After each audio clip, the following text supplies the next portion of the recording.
এখন আমরা যাচ্ছি মূলত ফ্যাক্টরিতে। তো ফ্যাক্টরিতে গিয়ে আমরা আপনাদেরকে দেখাবো যে কিভাবে ওনারা লুঙ্গি উৎপাদন করে। আর এই ভিডিওগুলো মূলত আসছে স্টাফডে 24 এ। ওখানেই কিন্তু মূল প্রতিবেদনটা প্রকাশ হবে। আর এটা তো নরমালি আমরা যা করছি তাই দেখাচ্ছি। তো আমরা প্রচুর ঠান্ডা দেখতে পাচ্ছেন জিহাদ মাফলারটা মুখে পেঁচাই দিছে একবারে। তো ঠিক তাদের দোকান বাজার থেকে কাছেই ফ্যাক্টরি। তো ফ্যাক্টরিতে এসে আমরা মূলত দেখলাম যে এত মানুষ এই কাজটার সাথে যুক্ত এবং অনেকগুলো হাত ঘুরে তারপরে এই লুঙ্গি আমাদের কাছে আসে।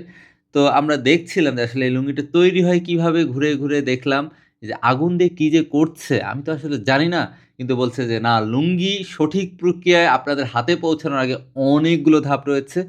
যে ধাপগুলো অতিক্রম করার মধ্য দিয়ে প্রিমিয়াম কোয়ালিটির এই লুঙ্গিগুলো আপনাদের হাতে পৌঁছায়।" আবারও বলছি ব্র্যান্ডের নাম হচ্ছে বেগাল। তারা চেষ্টা করছে দেশ এবং দেশের বাহিরে এটা রপ্তানি যেন হয় এবং ভালোভাবে মানুষ যেন ভালো প্রোডাক্টটা পায়। এটাই হচ্ছে তাদের মূল উদ্দেশ্য। তাদের জন্য অনেক দোয়া রইলো। ইনশাআল্লাহ আর কোথায় গেলাম সেটা পরের ভিডিওতে জানাচ্ছি। আমরা বিকেলবেলা দুপুরের খাবার খেয়ে আজ এখান থেকে বিদায় নিচ্ছি। আবার অন্য কোনো এক জায়গায় দেখা হবে। ভালো থাকবেন, সুস্থ থাকবেন। আল্লাহ হাফেজ।